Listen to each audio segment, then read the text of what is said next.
할렐루야. 오늘도 이곳에 오신 우리 성도님 한 분 한 분을 주님의 이름으로 환영하고 축복합니다. 오늘도 주님께서 부어주신 은혜가 우리의 삶 가운데 충만하기를 간절히 기도합니다. 우리 함께 기도하실 때 주님, 이 땅 가운데 복음을 전하는 것이 우리의 사명임을 깨닫게 하여 주시고, 오직 주님의 말씀에 순종함으로 하나님께서 우리의 주인 되심을 이 땅 가운데 전할 수 있는, 우리의 삶을 통해서 복음을 증거할 수 있는 우리들의 삶이 될 수 있게 해달라고 우리 함께 기도하며 나아가겠습니다. 사랑과 은혜가 많으신 아버지 하나님, 오늘도 부족하고 연약한 저희들을 사랑하여 주사 이 시간 이곳으로 인도하여 주시고 이제 함께 주님 앞에 나아가게 하여 주심에 감사를 드립니다.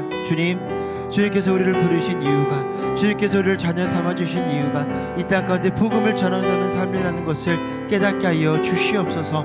오직 주님의 말씀에 순종케 하여 주시고, 오직 하나님께서 우리의 삶의 주인 되심을 깨닫게 하므로 아버지 하나님, 우리가 살아가는 삶의 자리에서 오직 주님만을 전하며 오직 주님의 사랑을 이 땅 가운데 증거하며 나아가는 저희들의 삶이 될 수 있도록, 우리의 삶을 통해서 오직 주님만을 예배할 수 있도록 주님 인도하여 주시옵소서.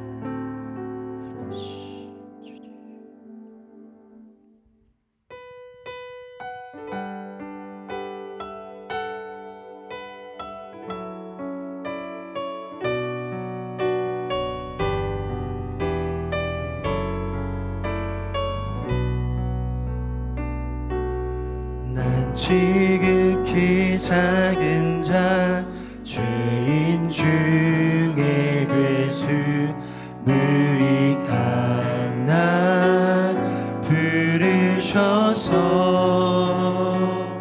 간절한 기대와 소망 부끄럽지 않게 십자가 전케 하셨네. 어디든지 가리라 주 위에 서라면 나는 전하리 그 십자가.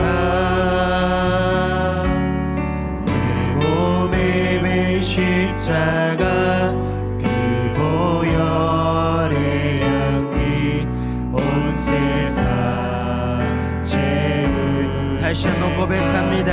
난 지극히 작은 자, 난 지극히 작은 자, 죄인 중에 괴수, 무익한 날 부르셔서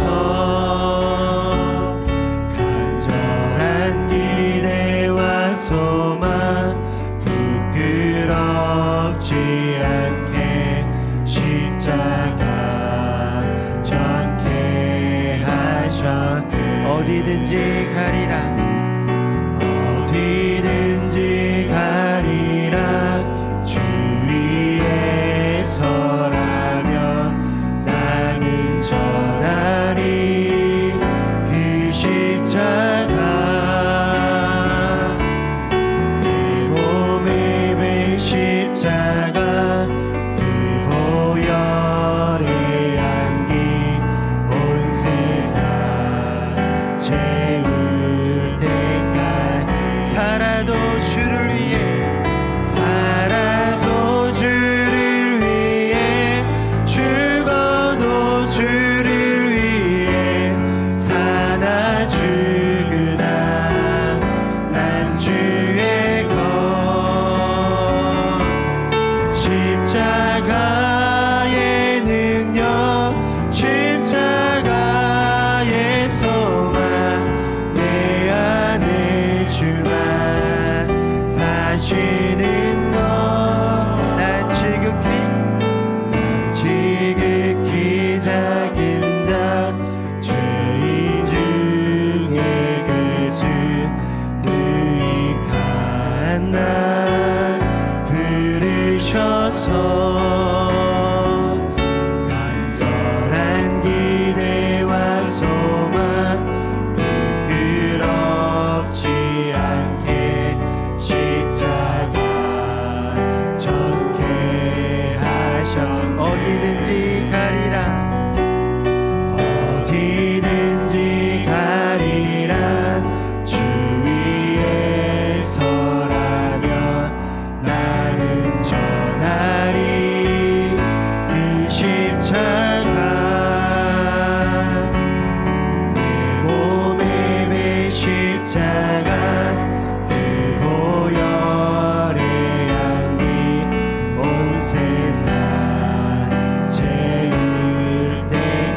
사랑 나의 십자가.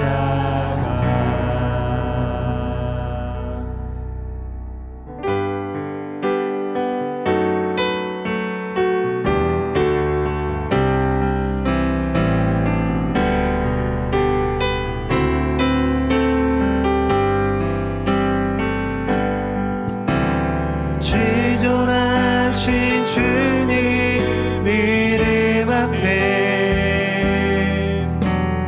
모두 무릎 꿇고 다 경배해. 거룩하신 주님 보좌 앞에 엎드려 절하세.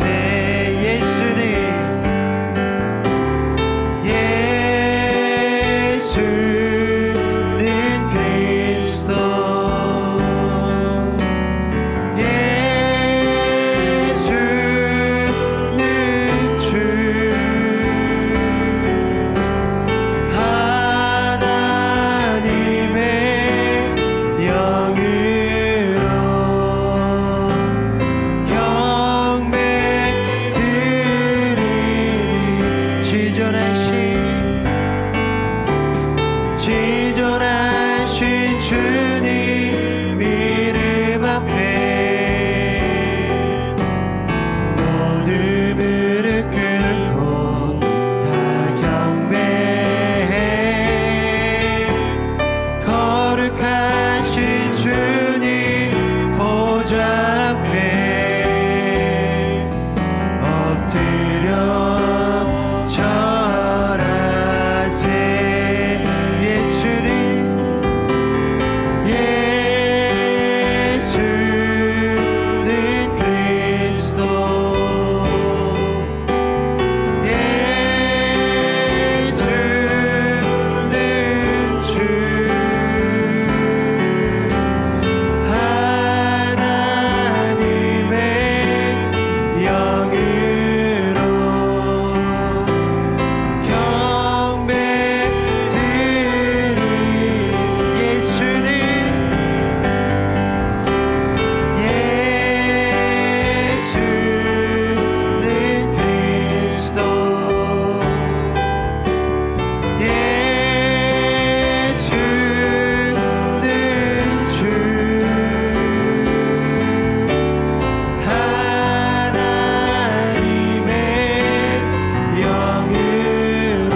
우리 교회 공동기도 제목으로 함께 기도합니다.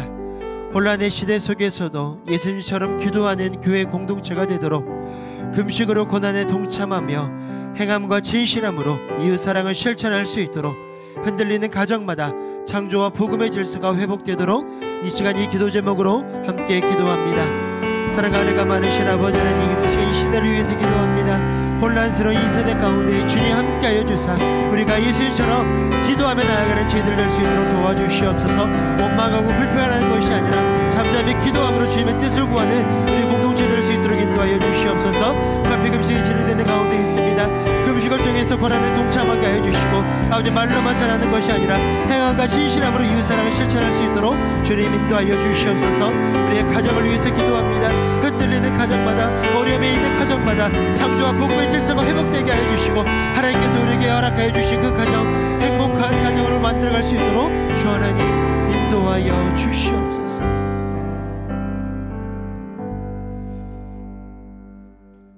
창조주 하나님 아버지, 말씀으로 세상을 창조하시고 크신 권능으로 다스리시는 하나님 아버지께 영광과 찬송을 올려드립니다. 저희를 하나님 자녀 삼으시고 날마다 성령님의 인도하심을 경험하게 하시는 하나님의 그 크신 사랑을 찬양합니다. 부정한 나귀 새끼 같은 저희를 위해 어린 양 예수 그리스도께서 십자가의 길을 가신 고난주간 이 자리에 새벽부터 나와 엎드려 기도하게 하시니 감사합니다. 우리의 죄를 사하기 위하여 독생자 예수 그리스도의 피로 값을 치르신 한없는 사랑과 구속하심에 감사합니다. 죄악된 세상에서 하나님과 동행하는 믿음의 길을 알게 하시니 감사합니다. 주님, 이 세상은 험하고 저희는 연약합니다. 하루하루 힘겨워하고 넘어집니다. 날마다 불평하고 염려하는 죄인입니다. 용서하여 주시옵소서. 이 세상 돈 바꾸는 사람과 장사하는 사람들이 가득 찬 강도의 소굴 같은 곳이지만 상을 엎으시고 정화하여 기도하는 집으로 바꾸셨던 예수 그리스도께서 저희를 인도하시는 목자로 값을 치르고 사신 삶의 주인으로 동행하신다는 굳건한 믿음을 주시고 날마다 주의 음성을 들으며 그 음성에 응답하고 은혜 받는 삶이 될 수 있도록 주여 도와주시옵소서. 먼저 하나님 나라와 의를 구하게 하시고 세상의 이로움만 쫓아 주님을 멀리하던 우리의 죄를 회개하여 죄악의 길에서 벗어나게 하옵소서. 주님의 길로 돌아서게 하옵소서. 좌로나 우로나 치우치지 않게 하시고 하나님과 동행하며 믿음의 길을 걷게 하여 주시옵소서. 우리가 살아있는 동안 우리의 입술로 하나님을 찬송하며 살게 하여 주시옵소서. 주님, 세상의 지도자들과 권력자들의 마음을 다스려 주시고 선한 지혜로 채워 주시옵소서. 창조주 하나님을 두려워하게 하시고 주님의 진리와 하나님의 공의로 이 세상을 바라보게 하옵소서. 세상의 창조 질서가 회복되게 하시고 모든 사회 구성원들이 그 은혜 안에 거하며 깨끗한 양심과 타인을 존중하는 마음이 넘치는 세상을 꿈꾸게 하옵소서. 이 시간 정돈을 구하는 기도란 제목으로 말씀을 듣습니다. 하나님을 예배하기 위해 창조된 우리가 겉과 속사람 모두 진정한 예배자로 거듭나게 하옵소서. 예루살렘 성전의 더러운 모습을 깨끗이 청소하신 예수님처럼 우리도 우리의 몸과 마음을 먼저 깨끗이 청소하게 하시고 하나님께서 기뻐 받으시는 진정한 예배, 거룩한 산제사를 드릴 수 있도록 주여 도와주시옵소서. 김현중 위임 목사님의 말씀을 전하실 때에 그 말씀이 우리 마음에 빛이 되게 하시고 능력이 되게 하시며 하나님을 바라보는 우리의 시선의 초석이 되게 하여 주시옵소서. 안수집사회가 찬양을 올려드립니다. 이 찬양을 기뻐 받아주시고 안수집사로서 양림교회를 섬길 때 오직 기도로서 하나님의 능력에 의지하며 봉사하게 하시고 성령과 지혜가 충만하게 하시며 주님 닮아 사랑과 겸손이 가득하게 하옵소서.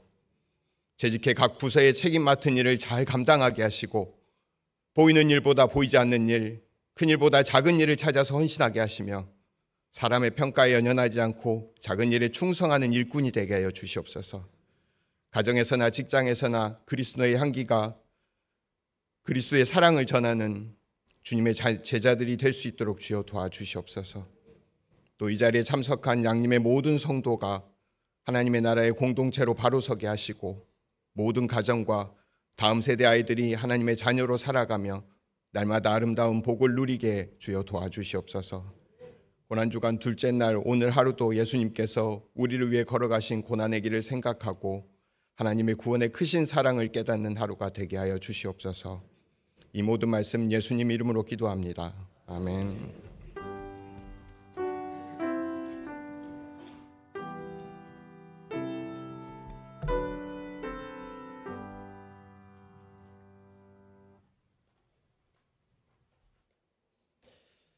이 시간 우리에게 주신 하나님의 말씀은 신약의 말씀 마태복음 21장 12절에서 17절 말씀입니다.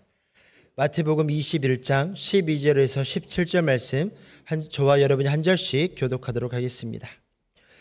예수께서 성전에 들어가사 성전 안에서 매매하는 모든 사람들을 내쫓으시며 돈 바꾸는 사람들의 상과 비둘기 파는 사람들의 의자를 둘러 엎으시고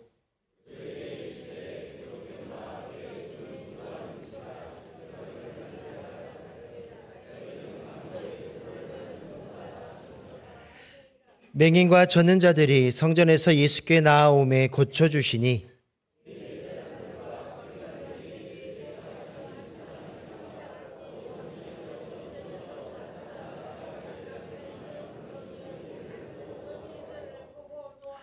예수께 말하되 그들이 하는 말을 듣느냐. 예수께서 이르시되 그렇다. 어린 아기와 젖먹이들의 입에서 나오는 찬미를 온전하게 하셨나이다 함을 너희가 읽어본 일이 없느냐 하시고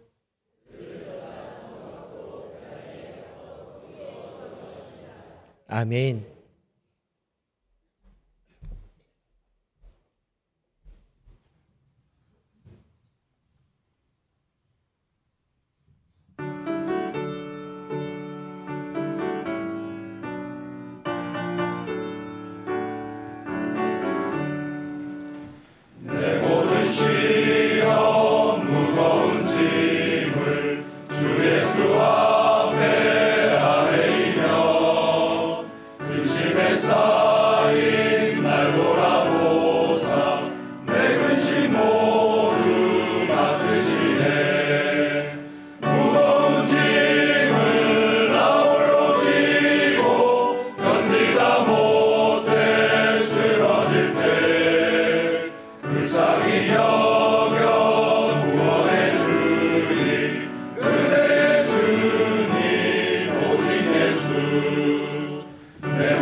아멘. 기도하겠습니다. 하나님, 오늘도 고난주간 둘째 날 새벽을 깨워 저희들이 주 앞에 함께 모였습니다. 이 시간 하나님 앞에 작은 정성을 올려드립니다.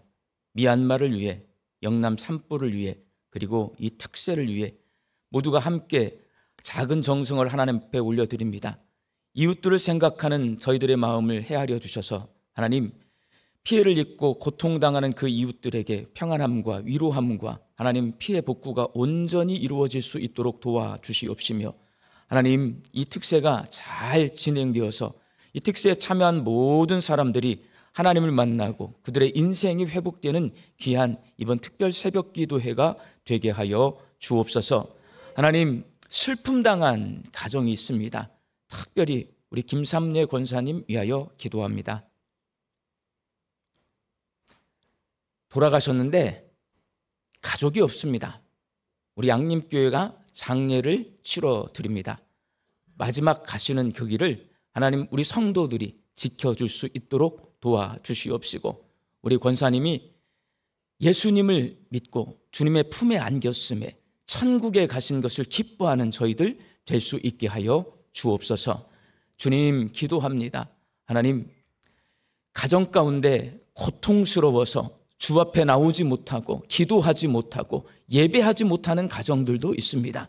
하나님, 불쌍히 여겨주시어서 그 가정이 다시 한번 주 앞에 기도할 수 있는 힘을, 예배 드릴 수 있는 힘을 회복할 수 있게 하여 주옵소서.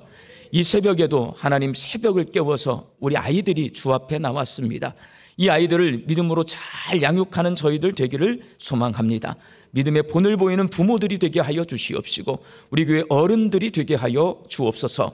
이 믿음의 자녀들이 기도함으로 하나님과 동행하는 인생을 살게 하여 주시옵시며, 말씀 위에 그들의 삶을 세울 수 있도록 복을 내려 주옵소서.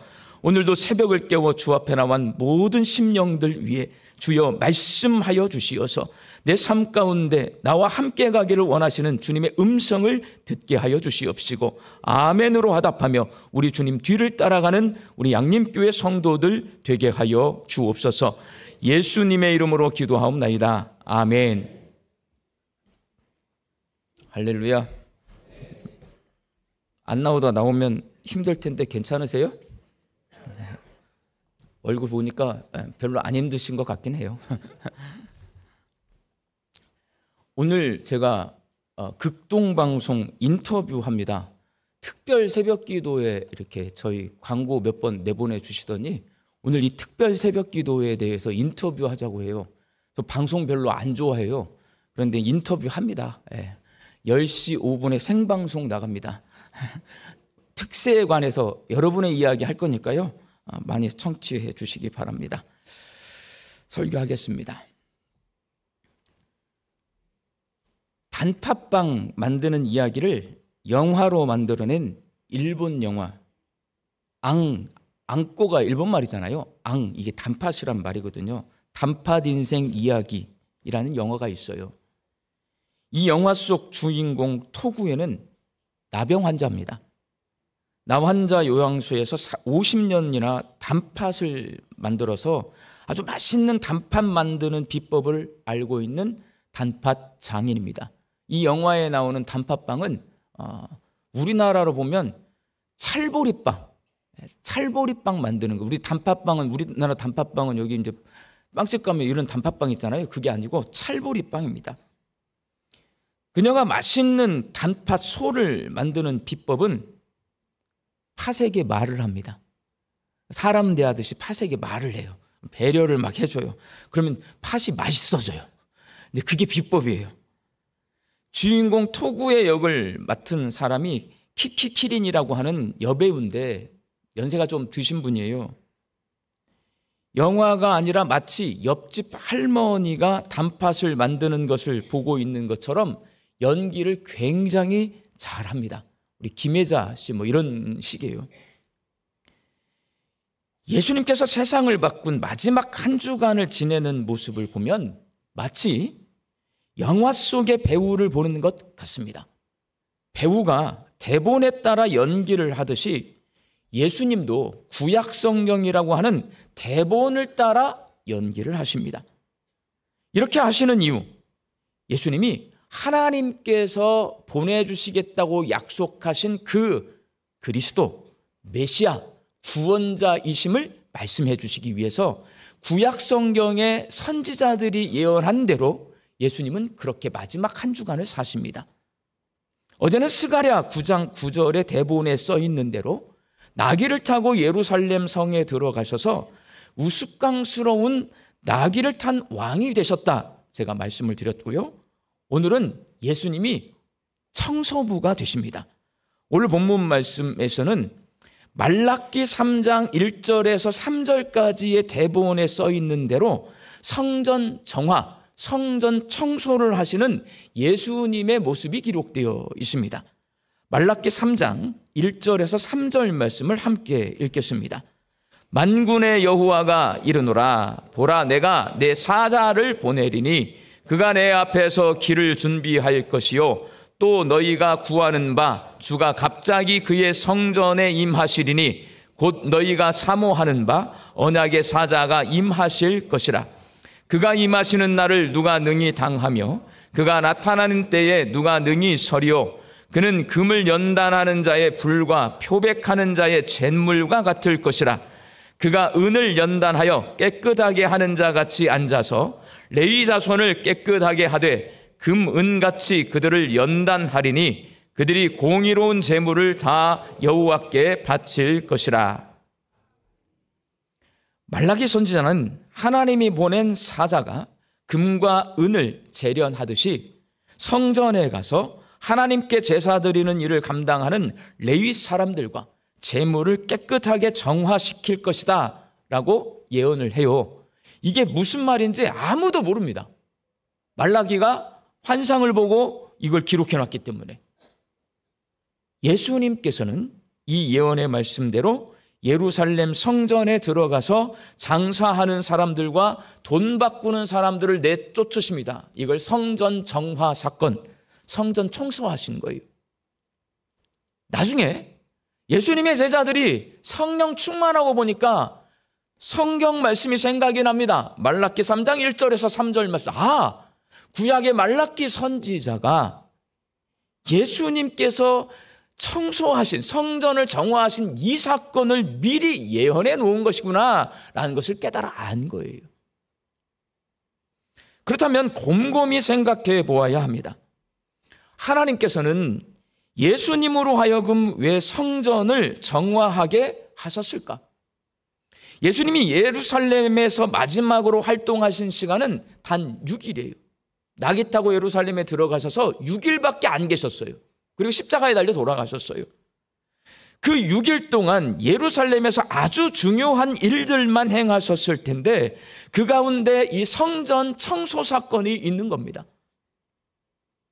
이 성전 청소는 그런 굉장히 중요한 일인 거예요.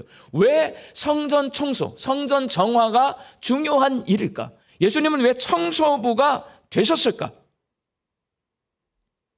그 이유는 간단합니다. 성전은 뭐 하는 곳이에요?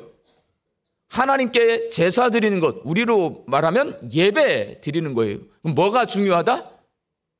예배가 중요하다는 거예요, 여러분. 6일밖에 안 되는 그 짧은 시간에 예수님이 하루를 빼서 성전을 정화하러 예루살렘 성전 안에 들어가서 막 성질 부리세요. 온갖 성질을 다 부리세요. 예수님이 난 성질 낼 때마다 기분이 너무 좋아요. 왜냐하면 여러분들이 생각할 때 목사가 성질 내면 돼요, 안 돼요? 안 되는 거잖아. 그러니까 목사는 성질 내면 안 되고 가난하게 살아야 되고 정말 어떻게 보면 저는 틀 안에 갇힌 삶을 살아야 되는데 나의 주인이신 예수님은 맘대로 성질을 내십니다. 그럼 제가 못 내는 성질을 예수님이 대신 내니까 막 카타르시스가 느껴져요. 와, 막 상을 들러엎어, 막 성질 부리고 막 채찍을 휘둘러. 막 내가 하는 것처럼 속에다 후려내. 예수님이 왜 그렇게 하셨냐? 예배가 중요하다. 우리에게 가르쳐 주시는 거예요. 하나님께서 인간을 창조하신 목적은 하나님을 예배하도록 하시기 위해서입니다. 하나님께서 예수님을 통해 인간들을 구원하신 목적도 하나님을 예배하도록 하시기 위해서입니다. 하나님께서요, 출애굽할 때 모세를 부르시잖아요. 모세를 불러서 너 애굽 왕 바로에게 가서 430년 동안이나 종살이하고 있는 이스라엘 백성 광야로 데려가기 위해서 이렇게 말을 해. 이렇게 말을 어떻게 말하냐? 출애굽 3장 18절이에요. 출애굽기 3장 18절 함께 읽겠습니다. 너는 그들의 장로들과 함께 애굽 왕에게 이르기를 히브리 사람의 하나님 여호와께서 우리에게 임하셨은즉 우리가 우리 하나님 여호와께 제사를 드리려 하오니 사흘길쯤 광야로 가도록 허락하소서 하라. 모세가요, 바로 왕에게 이스라엘 백성 데리고 나 광야로 가야 됩니다 라고 말할 때 왜 광야로 가야 된다고 말하라고 했어요? 하나님께 제사 드려야 되니까 나 광야로 가야 되겠다. 이 사람들 데리고. 제사가 뭐예요? 예배 아닙니까? 출애굽은 구원 사건입니다. 우리 인간의 입장에서 보면 출애굽 사건은 하나님께서 죄인인 우리를 구원하신 사건으로 보여요. 그런데 거꾸로 하나님 입장에서 보면 출애굽 사건은 이스라엘 백성이 하나님께 드리는 예배를 회복하는 사건인 거예요. 애굽에서 종살이 하느라 제대로 하나님께 예배드리지 못하는 이스라엘 백성을 출애굽시켜서 우상 숭배하는 애굽 땅에서 끌고 나오셔서 광야로 데리고 나오셔서 예배를 받으실 정도로 하나님께 예배는 중요합니다. 그런데 이렇게 중요한 예배를 예수님 당시 유대인들이 잘못 드리고 있기 때문에 예수님이 예루살렘 성전을 방문하셔서 성전을 청소하십니다. 예수님께서 나귀를 타고 예루살렘에 입성하신 후부터 십자가에 달려 돌아가시기까지가 일주일입니다. 이 마지막 한 주간은 예수님께 있어서 아주 중요한 시간인데 하나님은 그 중요한 시간에 예루살렘 성전을 정화할 수 있도록 말라기 선지자를 통해 미리 예언해 놓으셨어요. 이를 통해 하나님이 원하시는 예배가 어떤 예배인지를 가르쳐 주십니다. 예수님이 성전 정화하신 오늘 이 사건, 오늘 본문 말씀을 보면 하나님이 어떤 예배를 우리에게 받기를 원하시는지를 알 수가 있는 거예요. 하나님은 겉과 속이 모두 거룩한 예배, 껍질과 알맹이가 모두 거룩한 예배를 받기를 원하십니다. 겉으로 보면 예루살렘 성전에서 하나님께 드려지고 있는 제사는 아무런 문제가 없어 보입니다. 유월절이 되면 온 세상에 흩어져 사는 유대인들이 전부 다 예루살렘으로 모여듭니다. 굉장한 거예요, 여러분. 외국에 살고 있는 사람들도 전부 예루살렘으로 다 모여요. 예배드리기 위해서. 대단한 거죠. 모두가 흠없는 제물을 구해서 하나님께 제사를 드렸습니다. 겉으로 보면 아주 멀리서부터 찾아와 정성을 다해 드리는 그들의 예배는 아무런 문제가 없어 보입니다. 그런데 사람의 마음속까지 꿰뚫어 보시는 하나님은 예루살렘 성전의 더러운 속살을 예수님을 통해 낱낱이 드러내십니다. 제물로 쓸 짐승을 파는 사람들과 성전세로 낼 동전을 바꿔주는 사람들과 대제사장이 결탁해서 이권을 챙기고 있습니다. 예수님이 그래서 장사하지 마라 이렇게 말한 거예요. 하나님께 드리는 예배를 자신의 욕심을 채우는 일에 사용하는 것을 하나님은 용납하지 않아요. 그런 예배 안 받아 하나님은. 그래서 예수님을 보내셔서 내 집은 기도하는 집이라 일컬음을 받으리라 하였거늘 너희는 강도의 소굴을 만드는도다. 예수님이 직격으로 지적하십니다. 그리고 재물 파는 사람들, 동전 바꾸는 사람들 모두 다 쫓아내셔요. 가만히 두지 않으셨어요. 청소하신 거예요. 그리고 예수님께서 한 가지 더 하신 일이 있는데 오늘 본문 14절 말씀 함께 읽겠습니다. 맹인과 저는 자들이 성전에서 예수께 나오매 고쳐주시니. 예수님은 이방인의 뜰에서 구약 성경에 기록되어 있는 메시아처럼 시각장애인의 눈을 뜨게 해주시고 병자들을 고쳐주셨습니다. 당시 유대인들은 이방인의 뜰에서 제물용 짐승을 팔고 동전을 바꿔주었습니다.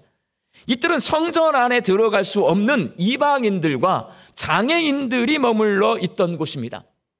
당시 유대교 사고방식에 따르면 예루살렘 성전에서 속죄 제사를 통해 용서받을 수 있는 죄는 실수로 지은 죄, 부지 중에 지은 죄예요.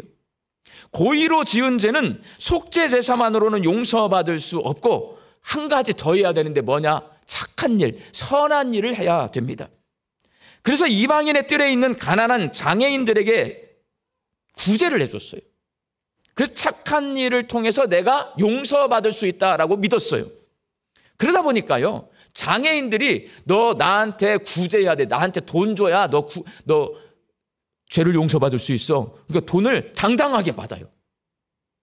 너 나한테 돈 주는 거는 나한테 착한 일을 하는 게 아니고 당연히 해야 될 일이라, 이렇게 받아들이는 거예요. 돈으로 죄의 문제를 해결하고 하나님께 지은 죄를 용서받으려는 사람들에게서 돈을 챙기는 일이 예루살렘 성전에서 행해지고 있었습니다.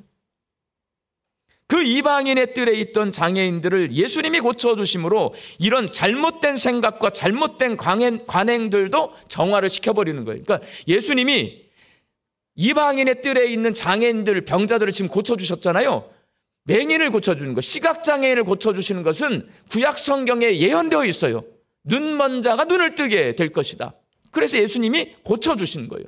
병자들을 고쳐주시는 이유는 그 병자들이 거기서 돈을 받아요, 여러분. 그러면 돈을 받으면 그냥 돈을 받겠어요? 거기 들어오는 병자들은 누구겠어요? 대제사장이 허락한 사람, 결탁되어 있는 사람이에요. 자, 1,000원 받으면 500원 줘야 돼, 대제사장에게. 이렇게 결탁이 되어 있단 말이에요. 이렇게 예루살렘에서의 6일 가운데 둘째 날 예수님은 청소부가 되셔서 예루살렘 성전의 더러운 모습들을 깨끗이 청소하심으로 하나님께서 예배를 중요하게 생각하신다는 것을 모든 사람들에게 보여주십니다. 그리고 하나님께서 받으시기를 원하시는 겉과 속이 모두 깨끗하고 거룩한 예배를 드리라고 요청하십니다. 사랑하는 광주 양림교회 성도 여러분, 우리는 예배를 얼마나 중요하게 생각하고 있습니까? 우리 사람은 되게 미련해요. 두 가지 일을 한꺼번에 못해요. 저는 신학을 공부하고 목회를 하면서 이 어떤 괴리, 중간에 있는 갭, 뛰어넘지 못하는 모습을 많이 보는데, 그게 뭐냐면 조금 진보적이고 멋있는 이야기가 있어요. 교회는 이렇게 모여있으면 안 된다. 흩어져야 된다. 여러분, 흩어졌어. 좋아요? 교회 다 망하잖아. 모여야 흩어지는데, 모이면 막 뭐라고 그래. 교회를, 성도들을 막 모이라고. 왜 모이라고 그래? 흩어져야 돼. 다 흩어졌어. 안 모여지잖아. 안 모여져서 흩어지니까 어떻게 돼요? 교회가 힘이 없어지니까 어떻게 돼? 성도들의 삶이, 신앙이 올라가요, 내려가요? 내려가는 거예요, 여러분. 모여야 흩어지는 거예요. 예배도 똑같습니다. 모여서 드리는 우리 주일 예배 있잖아요. 굉장히 저는 중요하게 생각합니다. 그런데 흩어져서 세상 속에서 드리는, 삶으로 드리는 예배를 굉장히 다 중요하게 생각하는 거예요. 멋있어 보이고 그걸 말하지 않은 목사는 목사도 아닌 것처럼 얘기를 해요. 여러분, 예배당에 와서 하나님 앞에 드리는 예배를 중요하지 않게 생각하는 사람은요, 나가가지고 삶으로 예배 못 드려요, 여러분. 그 예배 속에 하나님 앞에 우리가 드리는 모든 것들이 다 녹아져 있는 거예요. 그 예배가 내가 하나님 앞에 어떤 태도로 예배하고 있는지를 보여주는 거예요. 그걸 못 드리는데 삶으로 예배를 드린다고 천만의 콩떡이에요, 여러분. 주일 예배를 잘 드리는 사람이 삶으로 예배를 잘 드리는 거예요. 예수님이 걸어가신 인생의 마지막 한 주간, 아주 중요한 그 시간에 예루살렘 성전을 정화하심으로 우리에게 하나님이 기뻐하시는 예배의 모습을 보여주실 정도로 하나님께 드리는 예배는 아주 중요합니다. 내가 예배를 얼마나 중요하게 생각하고 있는지를 판단하려면 주일날 예배를 드리러 오는 내 겉과 속이 얼마나 거룩한 모습인가를 보면 금방 압니다. 오늘은 집회예요, 여러분. 이 집회는 우리가 필요해서 기도하러 온 거예요. 오늘 기도회잖아. 이건 예배가 아닙니다. 저는 그렇게 말해요. 하나님께 드리는 예배는 주일 예배인 거예요. 그 시간은 하나님께 우리가 드리는 거예요. 오늘 이 자리에 나온 건 드리러 온 게 아니에요. 받으러 오셨어요. 은혜 받으러 오신 겁니다. 내 삶을 회복받으러 오신 거예요. 이거는 집회입니다. 그러나 주일 예배는 달라요. 뭘 받으러 오시면 안 돼요. 그날은 내가 하나님 앞에 내 모든 것을 내어 드리려고 오셔야 됩니다. 서비스. 나는 얼마나 거룩한 모습으로 하나님 앞에 예배 드리고 있습니까? 하나님께서는 우리 속을 들여다보시고 계시기 때문에 겉모습만 거룩해서는 하나님이 기뻐하시는 예배를 드릴 수 없습니다. 예수님이 우리를 청소하기를 원하세요.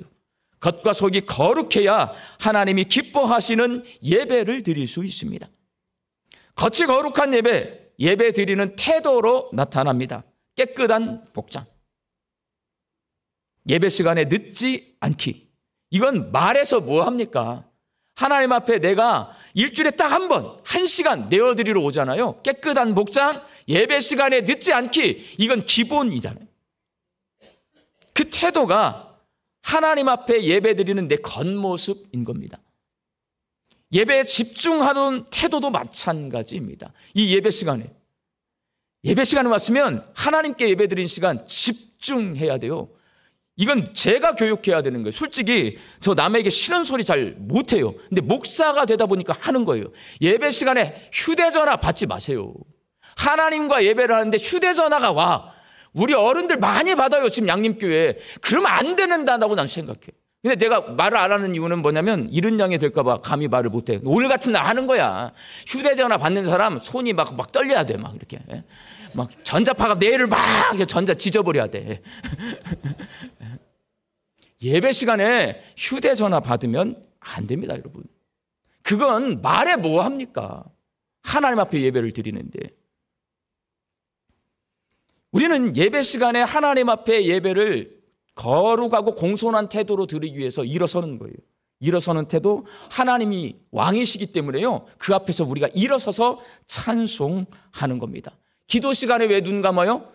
눈 뜨고 기도할 수 있어요. 누가 눈 감으라고 시키지 않아서 성경에 눈 감고 기도하라고 말하지 않았어요. 근데 우리가 눈을 감는 이유, 집중하려고. 그 기도에. 손을 드는 행위, 박수를 치는 행위, 전부 하나님을 높여드리는, 내가 예배를 드리는 태도입니다.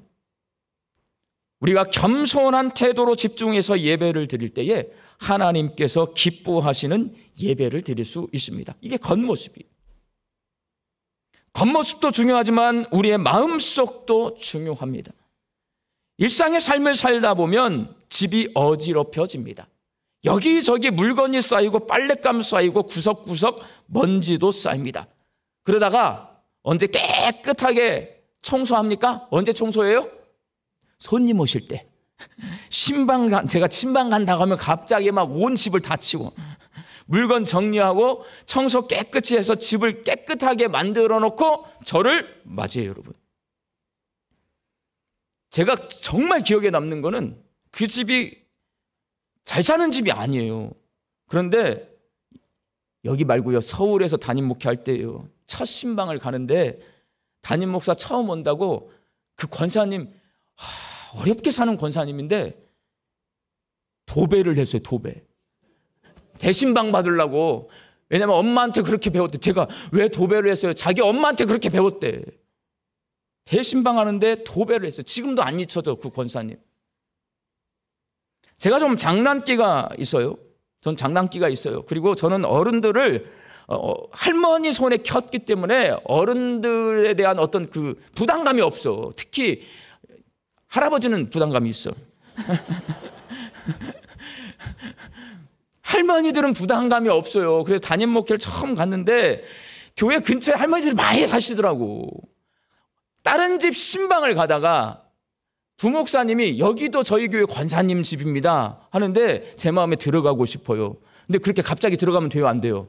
원래 안 되는 거예요. 근데 겨울인데요, 들어가고 싶어. 그래서 문을 쾅쾅쾅쾅 두드렸더니 권사님 삐끗이 나와요. 권사님 안녕하세요. 그러니까 그 권사님이 이제 저를 알아보시니까 근데 깜짝 놀래. 제가 신방을 하고 싶은데 들어갈까요? 나중에 올까요? 하니까 잠깐 고민을 하더니 잠깐만 기다리세요 하는 거예요. 그냥 들어가 하고 들어갔어요.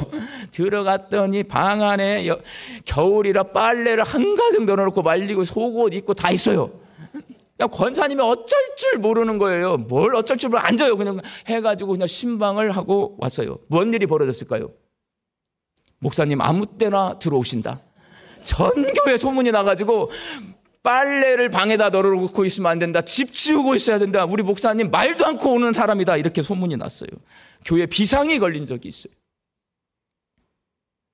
여러분의 집이 날마다 깨끗해지는 방법은요, 제가 매일 신방 가면 됩니다.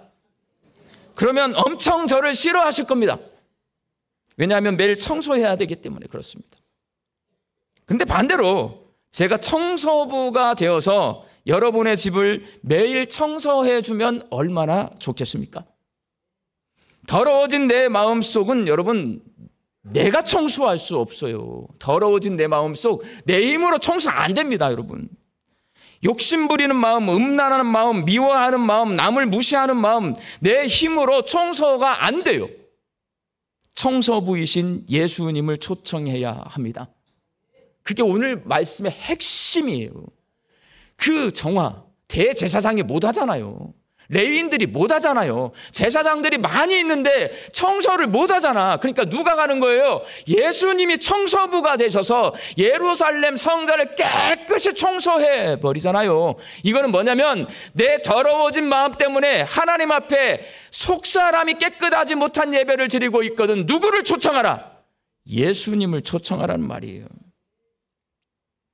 예수님께서 예루살렘 성전을 정화하셨을 때 대제사장과 서기관의 반응이 오늘 본문 15절 말씀에 기록되어 있습니다. 함께 읽겠습니다. 대제사장들과 서기관들이 예수께서 하시는 이상한 일과 또 성전에서 소리질러 호산나 다윗의 자손이여 하는 어린이들을 보고 노하여. 간단해요. 놀라고 승질내고예요. 그들은 예수님이 장사꾼들을 쫓아내고 병자들을 고쳐주시는 모습을 보고 이상하게 생각했다 써놨는데, 여기서 이상하다라는 말은 놀랍다라는 말이에요. 대제사장과 서기관들은 놀랐지만 아이들은요, 성전을 정화하신 예수님께 호산나 찬송을 부릅니다. 이 모습을 보고 대제사장과 서기관들이 아이들에게 승질을 냅니다. 놀라고 화내고. 원래는 제사 드리는 일을 주관하는 그들이 하나님께 잘못된 제사를 드렸던 것에 대해 잘못을 회개하고 앞으로 올바른 제사를 드리겠다고 다짐해야 맞고 예수님께 도움을 요청해야 맞는데 그들은 그러잖아요. 놀라고 화만 내요. 그러니까 예수님한테 어떻게 돼요? 혼납니다. 놀라고 화내잖아요. 예수님 앞에 혼나요. 내 집을 강도의 소굴로 만드는도다. 예수님께 혼나요. 예수님께 도움을 구하고 도움을 받는 방법이 있습니다, 여러분. 뭐냐? 기도입니다. 기도는 그래서 하는 거예요. 주께 도움받기 위해서. 청소부이신 예수님을 초청해서 예수님의 도움을 받으려면 기도하셔야 합니다. 교회 밖 사람들은 어지럽고 복잡한 마음을 정돈하기 위해 뭐 하냐? 교회 밖 사람들도요, 내 마음속이 시끄러워. 그러면 조금 괜찮은 사람들은 명상이라고 하는 것을 합니다. 명상. 하던 일을 멈추고 깊이 명상해서 마음을 정리하고자 가만히 앉아서 무상무념 이렇게 한단 말이에요. 머릿속을 비워내려고 해요. 우리 예수 믿는 사람들은 명상하지 않습니다. 교회는 명상하는 곳이 아니에요. 우리는 뭐하러 여기 모여있냐? 예수님의 도움을 받기 위해 여기 모여있는 겁니다. 예수님과 영적인 대화를 나누면서 예수님께 도움을 구하면 예수님께서 청소부가 되어주셔서 더러워진 내 마음을 깨끗하게 해주실 줄로 믿습니다. 그래, 기도하셔야 돼요. 예수님, 내 더러워진 마음이 깨끗해질 수 있도록, 혼란스러운 내 마음이 정돈해질 수 있도록 도와주세요. 기도하시면 됩니다. 그렇게 기도하고 내 마음이 정돈될 때에 하나님께 거룩한 예배를 드릴 수 있습니다. 기도는 그렇게 하는 거예요, 여러분. 욕심 채우기 위해서 자꾸 주세요, 주세요, 주세요 하면 성전 뜰에 있는 동전 바꿔주는 사람, 재물 파는 사람, 장애인들, 돈 받는 장애인들, 대제사장, 레위인들처럼 내 마음속에 욕심을 가득 채우고 있으면 하나님 앞에 온전한 예배를 드릴 수가 없어요. 우리 인생의 목적이 뭐냐? 하나님께 예배드리기 위해서요. 하나님이 기뻐하시는 예배를 드리기 위해서 우리는 만들어졌고 우리는 사는 거예요. 그 예배를 내가 어떻게 드릴 수 있냐? 내 마음 자꾸 욕심으로 채워져요. 내가 기도함으로써 우리 주님과 영적인 깊은 대화를 나누면서 하나님 도와주세요. 예수님 도와주세요. 내 마음을 깨끗하게 비워주세요. 청소해 주세요. 기도하시면 내가 하나님 앞에 거룩한 예배를 드릴 수 있는 존재가 됩니다.